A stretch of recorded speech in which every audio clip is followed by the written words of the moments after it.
Emperor Thulvar would not surrender. His pride would not allow it. He had built an empire on fear and conquest. He had made entire species kneel.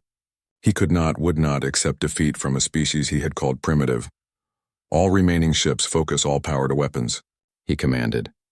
I want overwhelming firepower on their largest vessels. We still outnumber their main fleet. We can still win this, Krelnak hesitated. My lord, perhaps we should withdraw and request reinforcements from the Empire. We could return with Thulvar's hand shot out and grabbed Krelnak by the throat. Are you suggesting we run? We are the Vraxian Empire. We do not run from anyone. He threw his second-in-command across the bridge. Now follow my orders or I will kill you myself. The remaining Vraxian ships formed up around the flagship. 28 vessels, all heavily damaged, all desperate. They concentrated their fire on Admiral Taemon's approaching fleet. Energy beams lanced across space. Missiles streaked toward their targets. For the first time in the battle, the Vraxians actually hit something. The Earth warship Defender took a direct hit to its port side. The shield flickered and died. The second beam tore through the hull. Atmosphere vented into space. The ship listed to one side, engines failing. Defender is down, an officer shouted in the command center. Heavy casualties. They're evacuating to escape pods. Hana's expression didn't change, but her jaw tightened. All ships evasive maneuvers. Don't give them concentrated targets. Captain Soman, clear their fighter screen. I want those big ships vulnerable. On it, Soman replied. The Reaper unit dove into the mass of Vraxian fighters protecting the capital ships. The neural-linked pilots moved with impossible precision. They flew in patterns that seemed chaotic, but were actually perfectly calculated. Every movement had a purpose. Every shot hit its target. Soman's fighter danced through enemy fire like it was choreographed.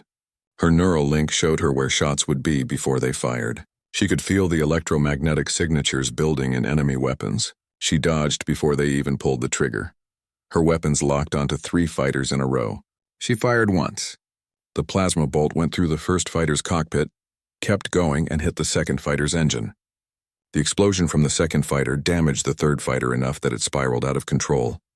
3 kills with 1 shot. Reaper, 3, on your 6. One of her pilots called out. Soman didn't look. She pulled up hard, rolled, and came around behind the enemy fighter that had been chasing her squad mate. 1 shot, 1 kill. Thanks, leader. Stay sharp. There's still a lot of them, but there were fewer by the second. The Reaper unit was cutting through the Vraxian fighter wings like a blade through paper. The enemy pilots were brave and well-trained, but they were fighting something they couldn't understand.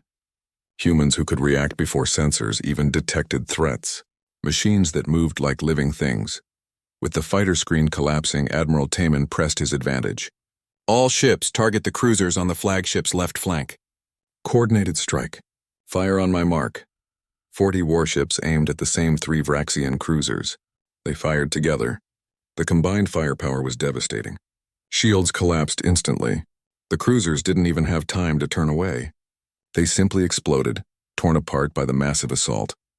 3 more down, Colonel Jinwoo reported. They're down to 25 ships.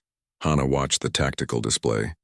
The Vraxians were gathering around their flagship in a tight defensive sphere. It was a smart move tactically.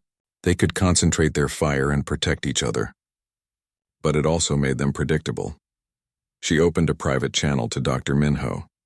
Doctor, how close does Newton's Fury need to be to the target? There was a pause. General, you're not actually thinking of... Answer the question. 10,000 kilometers for full effect. But General, I told you this weapon is dangerous. If the calculations are wrong by even... I trust your math, Doctor. Prepare Newton's Fury. Target the Vraxian flagship. Minho was silent for several seconds. Then yes, General.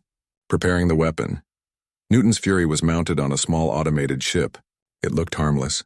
Just a cargo vessel with some equipment. But inside was a device that could manipulate gravity itself. It could create localized fields strong enough to crush starships like tin cans. The cargo ship had been hiding near the moon, disguised as a simple mining transport. Now it activated its engines and began moving toward the Vraxian fleet. On the Vraxian flagship, an officer noticed it. My lord, there's a human cargo ship approaching. Should we destroy it? Thulvar glanced at the display. The ship was moving slowly, no weapons visible, clearly not a military vessel. Ignore it. Focus on their warships. The cargo ship continued forward. 10,000 kilometers. 9,000. 8,000. Lieutenant Doyen in the command center was monitoring Vraxian communications. Suddenly his eyes went wide. "General, they're calling for help. The Vraxians just sent a distress signal to their empire. They're asking for immediate reinforcements." Ambassador Nari looked worried. "If the Empire sends more fleets, it will take them weeks to get here," Hana interrupted. "By then, this will be over. But what if, Ambassador?" Hana turned to face her. "The Vraxian Empire needs to learn a lesson today. Not just Thulvar. All of them. They need to know that Earth is not a target. We're a threat." The cargo ship reached position. Dr. Minho's voice came through the comm, shaking slightly. "Newton's Fury is in position, ready to fire on your command. General, I have to tell you one more time. This could go very wrong. Fire the weapon, Doctor." "Yes, General. Firing now." The cargo ship activated Newton's Fury. For a moment, nothing seemed to happen.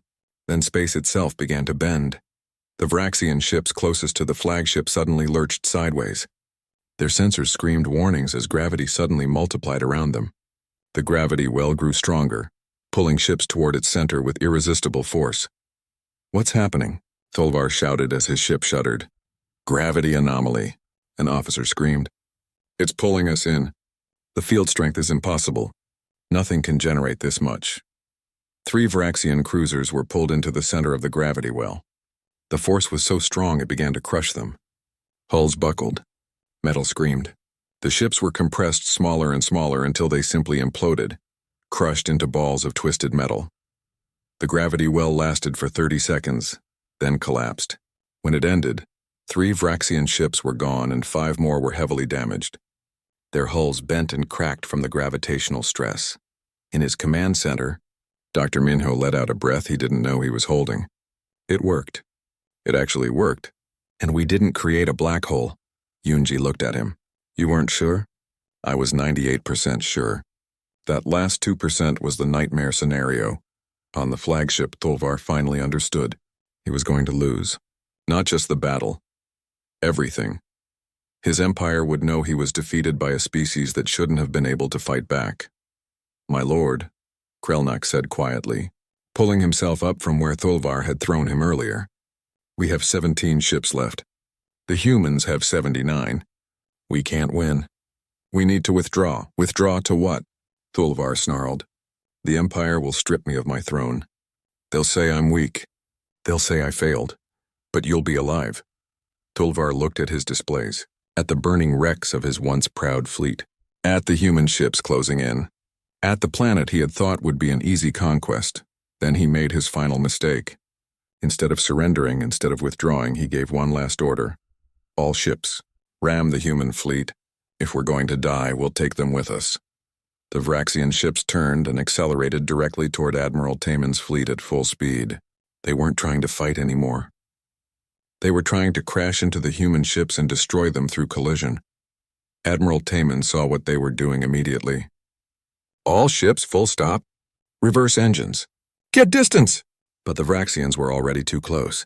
3 of them were going to hit human ships no matter what. "Reaper unit." Hana's voice cut through the comm. "Stop those ships." "Whatever it takes," Captain Soman understood. "All units target engines on the ramming ships. Precision fire. We have to disable them without destroying them or they'll still hit our fleet." It was an impossible shot.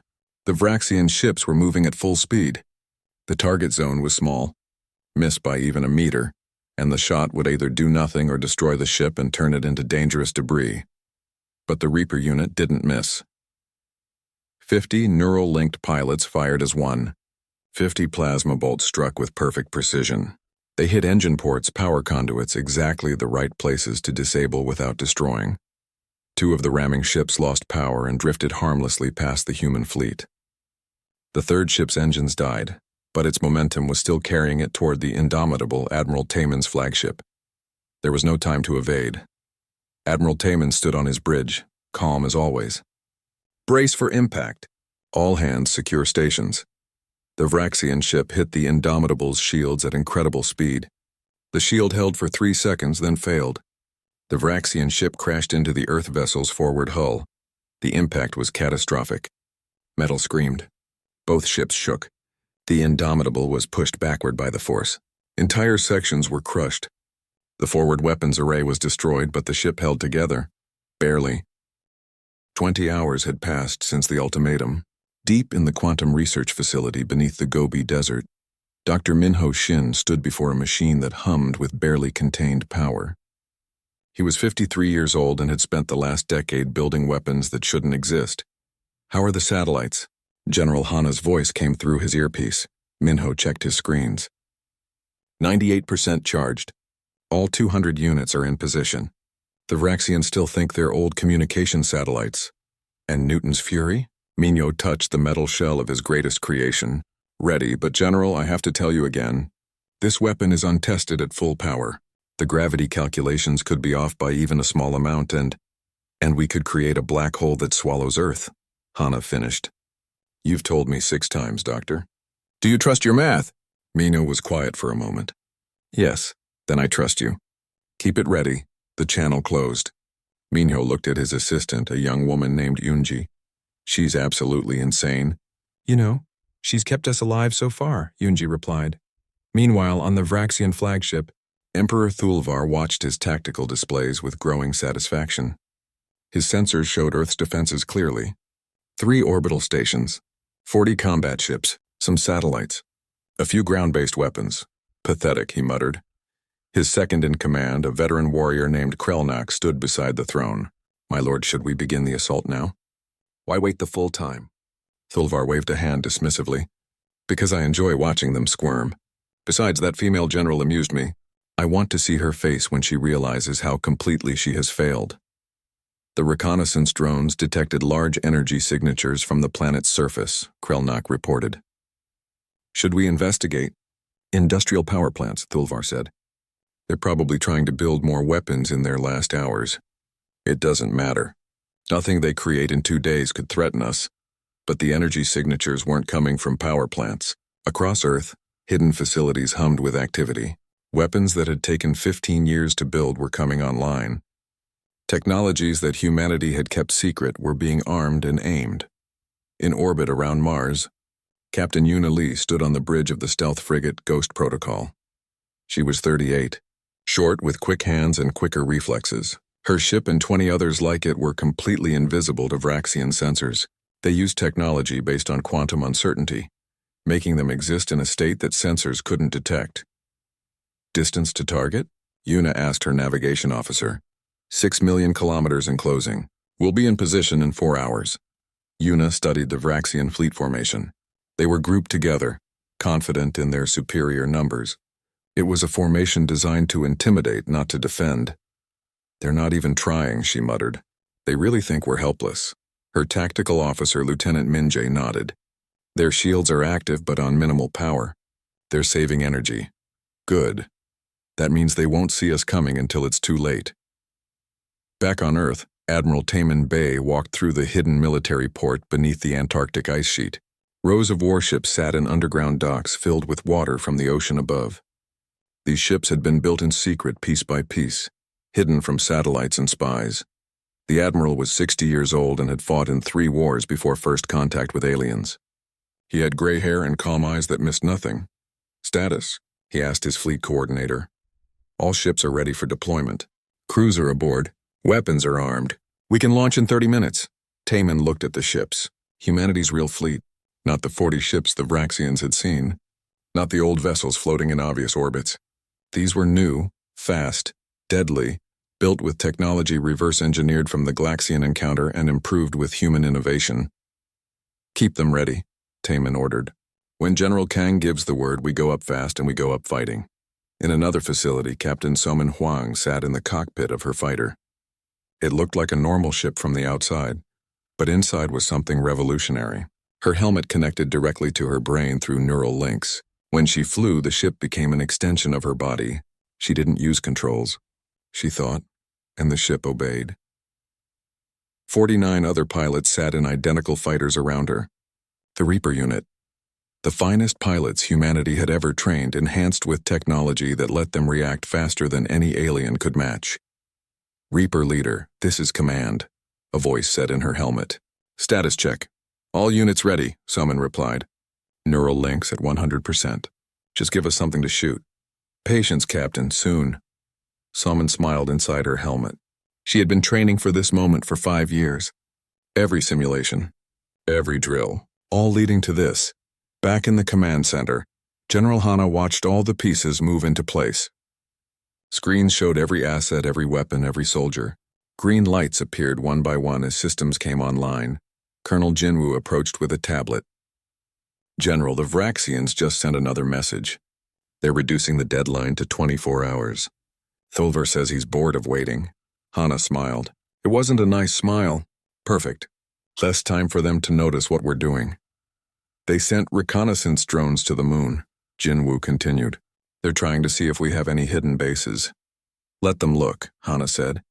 Everything important is either on Earth in stealth mode or disguised as space junk. They won't find anything we don't want them to find. Ambassador Nari entered the command center. She looked exhausted. I've been trying to open diplomatic channels through the Galactic Communication Network. 3 species have responded.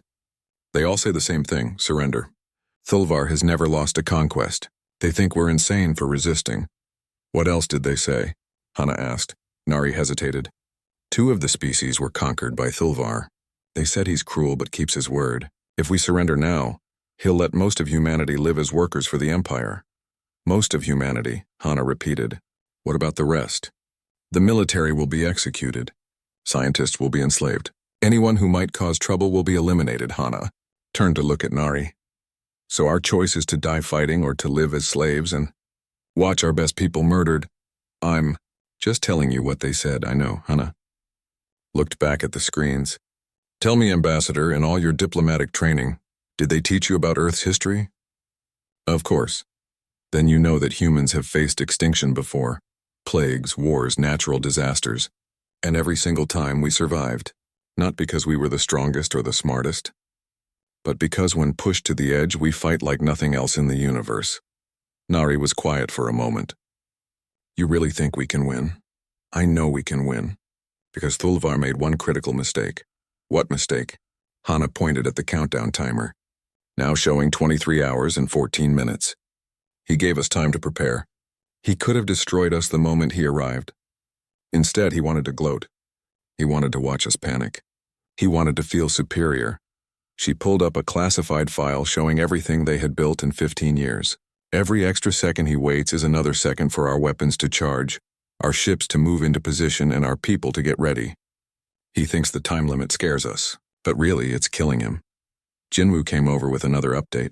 Dr. Minho reports all quantum satellites are fully charged. Captain Yuna's fleet is in final position. Admiral Taman is ready to launch. Reaper unit is armed and ready. We're at full readiness, General. Hana nodded slowly. How long until the deadline? 23 hours. Then we wait. Keep everyone sharp. Double-check every system. I want 0 mistakes when the time comes. As the hours ticked down, the Vraxian Empire continued to underestimate humanity. They saw a primitive species with basic weapons. They saw fear and panic in the cities. They saw exactly what Hana wanted them to see.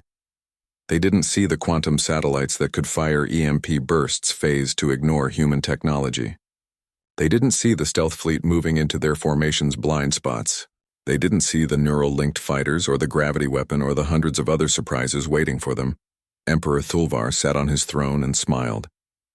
In less than 1 day, Earth would be his. Another world conquered, another species broken. He had no idea that in less than 1 day his empire would learn what happens when you give humans a reason to fight. The countdown reached 0. In the command center, every eye watched the main screen. General Hana stood perfectly still, her hand hovering over the console. Around the world, billions of people huddled in underground shelters, holding their loved ones, praying to whatever gods they believed in. Emperor Thulvar's face appeared on every screen across Earth one final time. His red eyes gleamed with triumph. Your time is finished, humans. You made your choice. Now you will face the consequences of your foolish pride. He raised one of his 4 hands. Begin the bombardment. Show them what happens when... Now, Hana whispered into her microphone. Everything happened at once. The quantum satellites that the Vraxians thought were harmless communication relics suddenly blazed with power.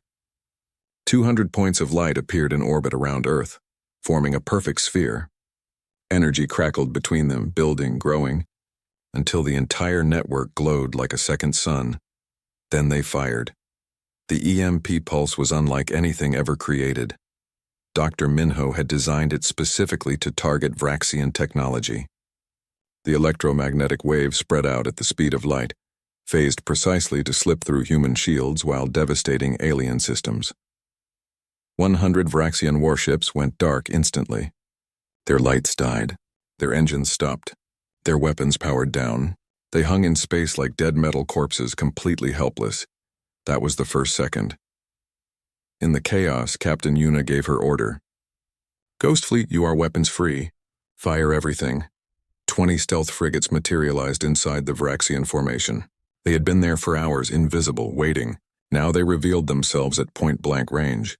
Their weapons already locked onto targets. Antimatter torpedoes launched. Each one was small, barely a meter long, but they carried enough destructive power to crack a planet. The torpedoes streaked across the short distance in less than a heartbeat. 50 more Vraxian ships exploded in brilliant flashes of white light. Their hulls shattered. Their reactors went critical. Some ships were simply vaporized, leaving nothing but glowing clouds of gas. That was the second. On the Vraxian flagship, alarms screamed. Officers shouted in panic. Emperor Thulvar stared at his displays in complete shock. In 2 seconds, he had lost 150 ships. 3/4 of his invasion fleet gone, just gone. "What happened?" he roared. "How did they—" "The satellites, my lord," Krelnak shouted. "They weren't communication satellites. They're weapons. And there are ships that weren't there before. They're everywhere." "Impossible. Our sensors showed nothing." "They're using some kind of stealth technology. My lord, we need to—" Hana's voice cut through every communication channel in the Vraxian fleet. It was calm, cold, deadly, I told you. 2 seconds. "Now leave, or I'll show you what 3 seconds looks like." Thulvar's face twisted with rage. He slammed his fist on the throne's armrest. "All ships, return fire. Kill them all. I want every human dead. I want their planet burning." But his fleet was in chaos. Half his ships were dead in space. The other half were trying to figure out what was happening. His perfect formation had become a disaster zone. In the command center, Colonel Jinwoo pulled up the tactical display. "General, they're trying to regroup. Their remaining ships are forming a defensive sphere around the flagship." Hana nodded. "Let them. Admiral Taman, you are cleared to launch." Under the Antarctic ice, massive doors opened in the ocean floor. Water rushed in as the underground facility flooded. Then, one by one, Earth's real fleet rose from the hidden base. 80 warships emerged from the ice. These weren't the old vessels the Vraxians had seen in orbit. These were new, built with Galaxian technology and human innovation. Each one bristled with weapons that the Vraxian Empire had never encountered before. Admiral Taman stood on the bridge of his flagship, the Indomitable. He was calm as always, his gray hair neat even in the midst of battle. "All ships ascend to attack position. Weapons hot. Target the flagship's escort vessels. Fire on my command." The fleet rose through the atmosphere in perfect formation. Within minutes, they were in space, accelerating toward the Vraxian fleet at speeds that made the alien ships look slow. Thulvar watched the new ships approach on his display. "Where did they come from?" "We scanned the planet." There were no hidden bases. "They were underwater, my lord," an officer reported, his voice shaking. "Deep underground. Our scans missed them." "How many more surprises do these humans have?" Thulvar growled. He was about to find out. Admiral Taman raised his hand. "All ships fire." 80 warships opened fire at once. Railguns launched metal slugs at a fraction of light speed. Plasma cannons spat bolts of superheated gas. Missile pods released swarms of smart weapons that could think and adapt. The Vraxian shields tried to hold. Some did for a few seconds. But Earth's weapons had been designed specifically to break through Vraxian technology. Railgun slugs punched through shields like they weren't there. Plasma melted through armor. Missiles found weak points and exploded inside enemy ships. 10 more Vraxian ships died in the opening salvo. "Reaper unit, you are cleared to engage," Hana said calmly. Captain Somin Huang felt the command through her neural link before she heard it. Her fighter launched from the hidden bay, followed by 49 others. They moved like a school of fish, perfectly coordinated. Each pilot's mind linked to the others through the quantum network. "Reaper unit, engage enemy fighters." Soman commanded. The Vraxians had finally launched their own fighter craft. Hundreds of them poured out of the surviving carriers flying in standard attack formations. The Reaper unit hit them like a storm. Soman didn't use a control stick. She didn't press buttons. She thought, and her ship moved. Dodge left, fire, barrel roll. Fire again. Her reaction time was 10 times faster than any Vraxian pilot. The neural link made her fighter an extension of her body. One Vraxian fighter exploded. Then another. Then 3 more. The enemy pilots couldn't keep up. They flew in predictable patterns following training that had worked for centuries. The Reaper unit flew like nothing they had ever seen, breaking every rule of aerial combat because humans had written new rules. In 30 seconds, the Reaper unit destroyed 90 enemy fighters without losing a single ship. Back on the flagship, Emperor Thulvar watched his fleet dying. His hands gripped the throne armrest so hard the metal bent. This isn't possible. They're primitive. They just learned space travel. Krelnak checked his tactical display. My lord, we've lost 170 ships. Our fighter wings are being massacred. The human ships are using technology we can't identify. Our shields are ineffective. We need to retreat. Retreat? Thulvar's voice was deadly quiet. I have conquered 47 star systems. I have crushed 1,000 worlds. I do not retreat from primitive apes. But my lord, signal the reserve fleet. I hid ships in the asteroid belt. 300 vessels. More than enough to crush these humans. Call them now! Krelnak sent the signal. In the asteroid belt, the Vraxian reserve fleet received the order and began to move toward Earth. Lieutenant Doyen Kim picked up the transmission in the command center. General, the Vraxians have a reserve fleet. 300 ships. They're heading toward us from the asteroid belt. For the first time since the battle began, Hana smiled. It was not a nice smile. I know, she said. I've been waiting for them. She pressed another button on her console. Dr. Minho, activate the Hunter drones. In the asteroid belt, the Vraxian reserve fleet moved through the rocks at full speed. Their commander was confident. 300 fresh ships would turn the tide of battle. Then the asteroids started attacking them. What the Vraxians thought were rocks were actually autonomous drones. Thousands of them. Hana had seeded the asteroid belt with them over the past 5 years, disguised as space debris. Now they activated, small, fast, each one carrying a single antimatter charge. They swarmed the Vraxian ships like angry bees, too many to shoot down, too fast to evade. The reserve fleet tried to fight back. They destroyed hundreds of drones, but for every drone they killed, 10 more took its place. The drones didn't care about dying.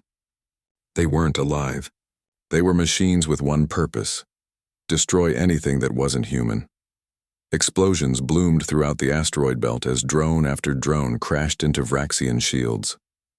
Shields could block 1 drone, 5 drones, maybe 10, but not hundreds hitting the same spot over and over. Shields collapsed. Drones struck hulls. Antimatter charges detonated. In 15 minutes, the Vraxian reserve fleet was reduced to burning wreckage drifting through the asteroids. On the flagship, Thulvar stared at his displays in complete disbelief. His reserve fleet gone, his invasion force shattered all in less than an hour. He had started with 500 ships. Now he had less than 30, and the humans were still coming. Admiral Taman's fleet pressed the attack. Captain Yuna's stealth ships fired torpedo after torpedo. The Reaper unit swept through enemy fighters like a hot knife through butter. And through it all, General Hana Kang watched from her command center, her expression never changing. General, Ambassador Nari said quietly, they're beaten. Should we offer terms? Hana was quiet for a moment. Then she shook her head. Not yet. Thulvar needs to understand something.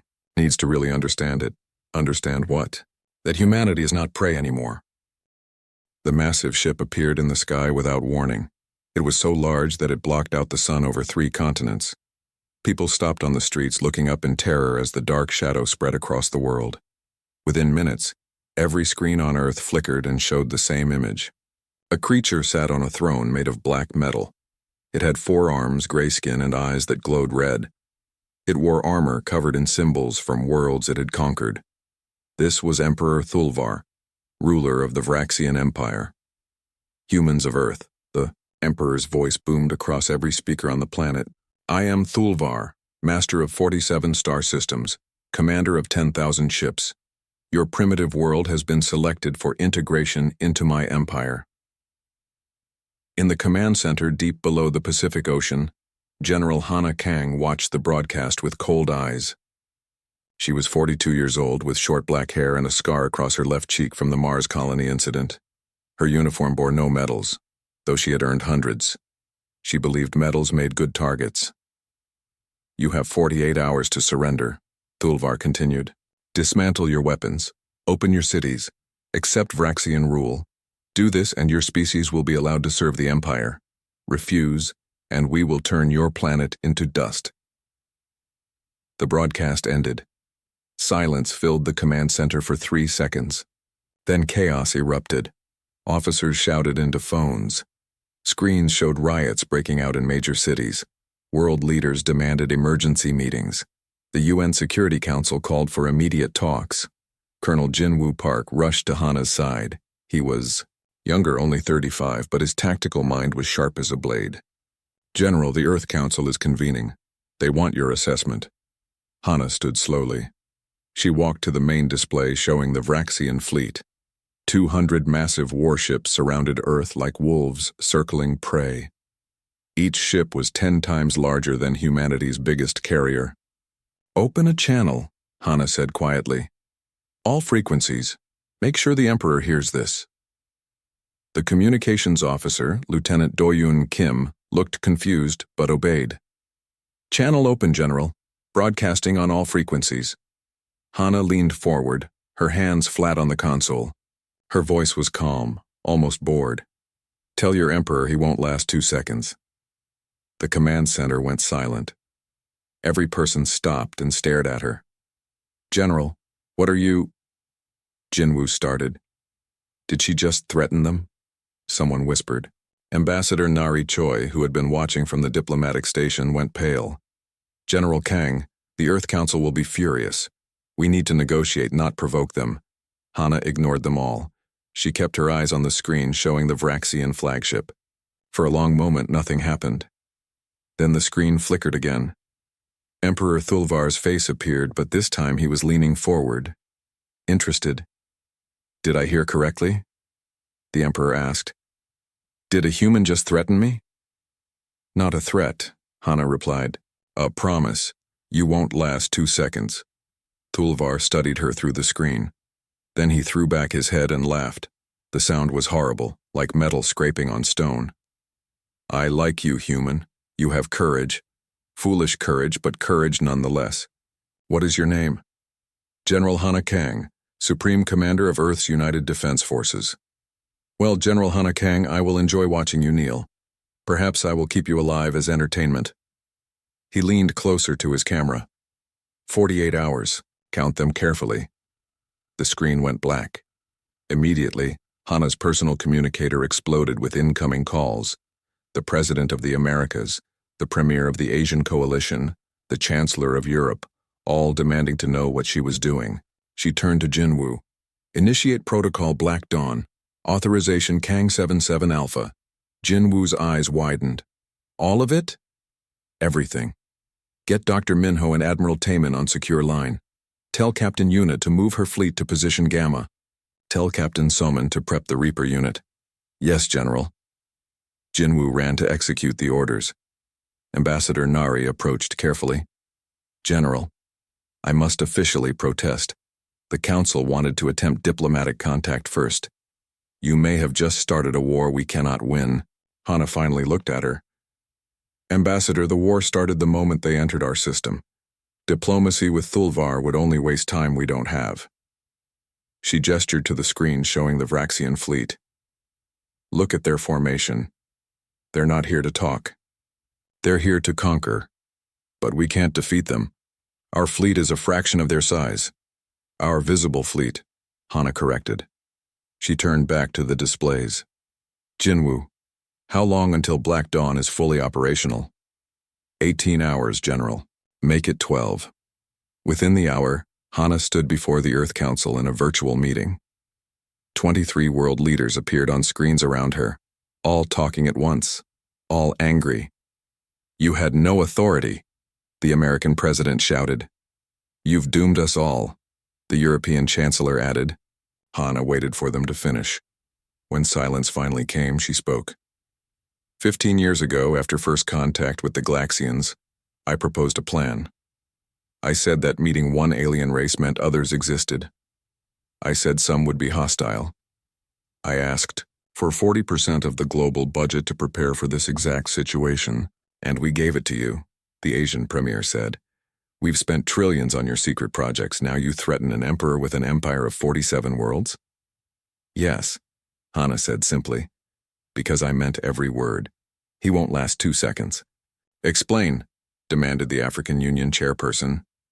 Hana pulled up a classified display.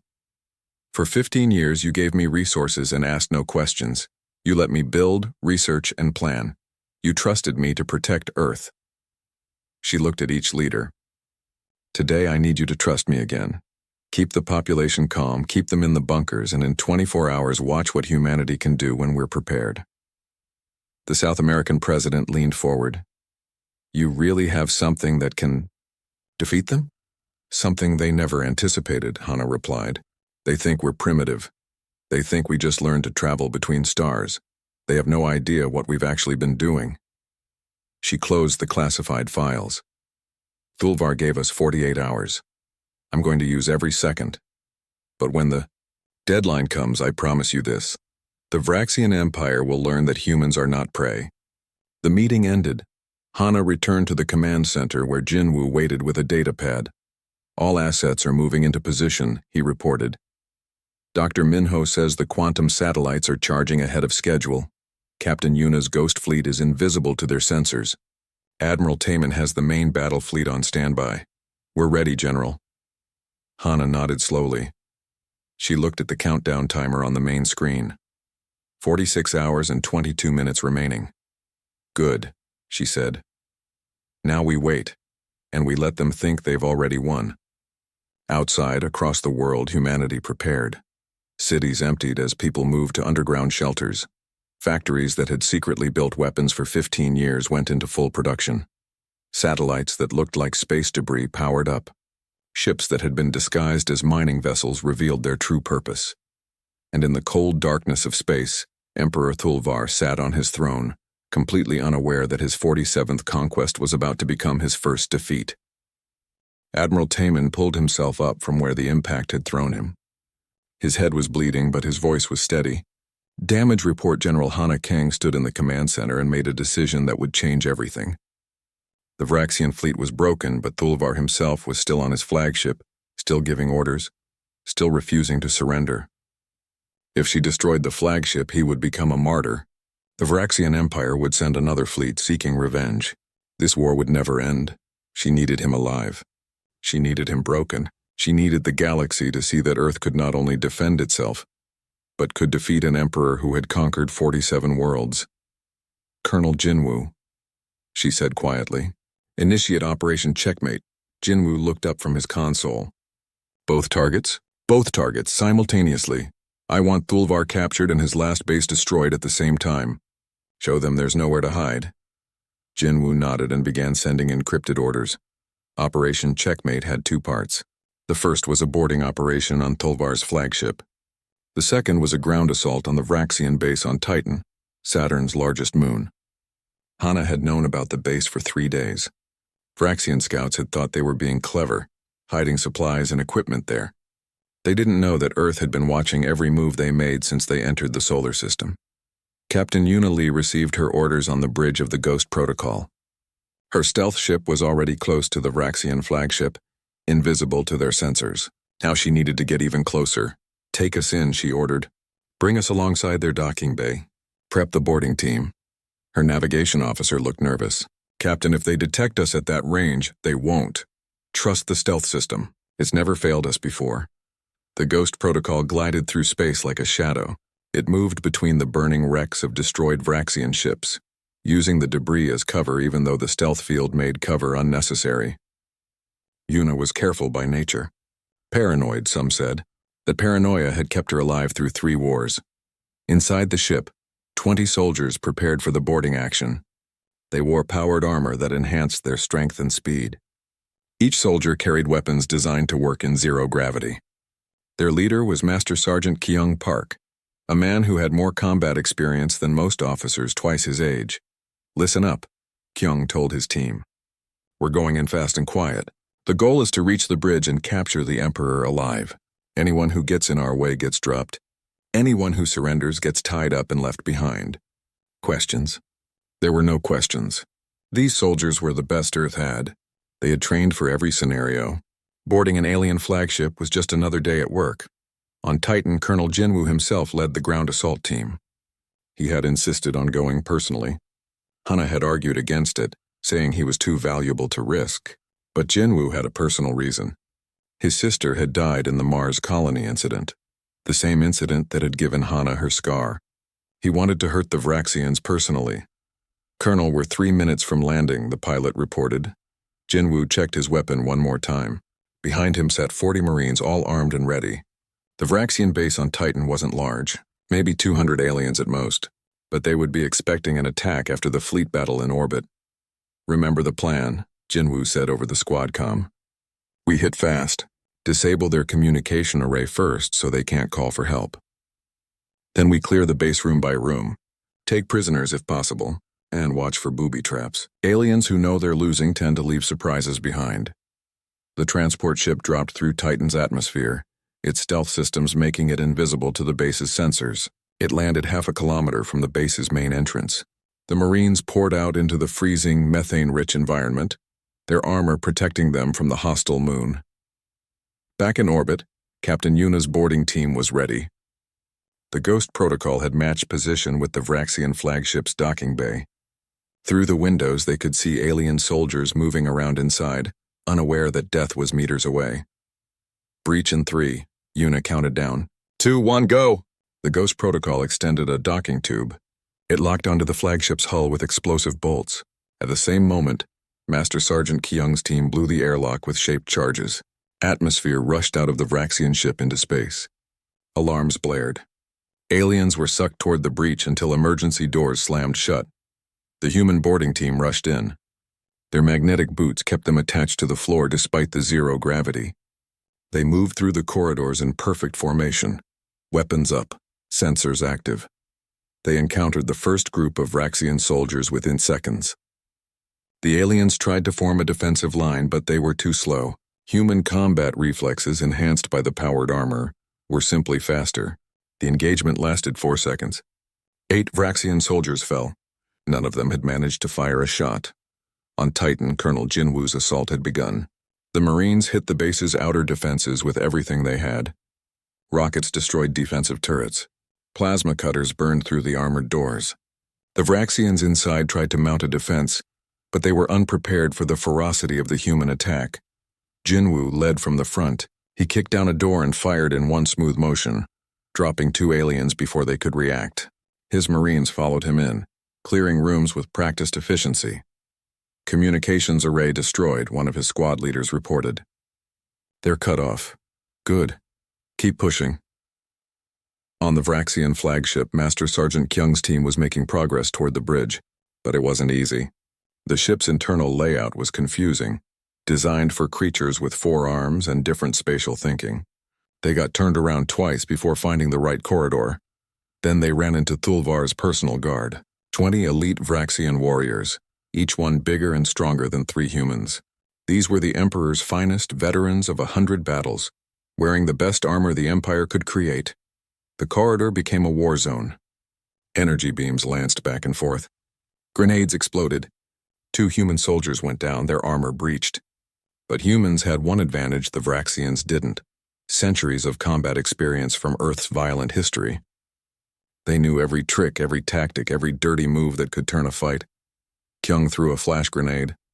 While the Vraxians were blind, his team flanked them. Coming from side corridors the aliens didn't even know existed. They hit the guard from 3 directions at once. The fight was brutal and short. When it ended, 12 Vraxian guards were dead. The rest surrendered.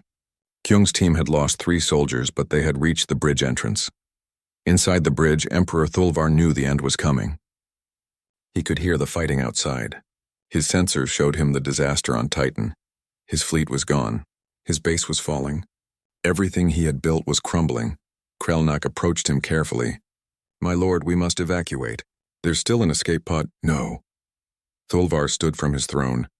He drew his ceremonial sword, a weapon that had tasted the blood of 1,000 enemies. If this is the end, I will face it like a warrior, not running like a coward. The bridge doors exploded inward. Human soldiers poured through the gap. Thulvar roared and charged forward, his sword raised high. Master Sergeant Kyung met him head-on. The Emperor was strong, but Kyung's powered armor made him stronger. They traded blows for several seconds. Thulvar's sword sparked off Kyung's armor. Kyung's rifle butt cracked against Thulvar's face. Then Captain Yuna's voice came through Kyung's helmet. Sergeant, we need him alive. Remember the mission. Kyung dodged another sword strike and fired a taser dart from his wrist launcher. The dart hit Thulvar in the neck. 50,000 volts surged through the Emperor's body. He convulsed and fell. Target secured, Kyung reported. Emperor Thulvar is alive and in custody. On Titan, Colonel Jinwoo planted Earth's flag on top of the captured Vraxian base. Around him, his marines secured the last few rooms. The battle was over. Base secure, he reported to General Hana. 63 Vraxian prisoners. Minimal casualties on our side. In the command center on Earth, General Hana allowed herself a small smile. Both operations had succeeded. The Emperor was captured, his base destroyed, his fleet in ruins. Open a channel to the remaining Vraxian ships, she ordered. When the channel opened, she spoke clearly and firmly. This is General Hana Kang of Earth. Emperor Thulvar is now my prisoner. Your fleet is destroyed. Your base on Titan has fallen. You have no options left. Power down your weapons and prepare to be boarded. Any ship that resists will be destroyed.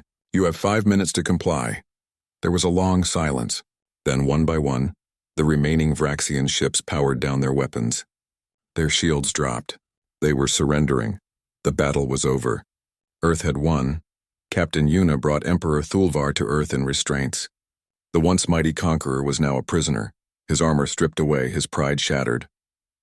When they removed him from the shuttle, reporters were there to record everything. The galaxy needed to see this. Thulvar was taken to a detention facility deep underground. General Hana visited him there personally. She wanted to look him in the eye. The Emperor sat in his cell staring at the walls. When Hana entered, he didn't look at her at first. Then slowly he turned his head. You, he said quietly. Me, Hana confirmed. She pulled up a chair and sat down across from him. I told you that you wouldn't last 2C.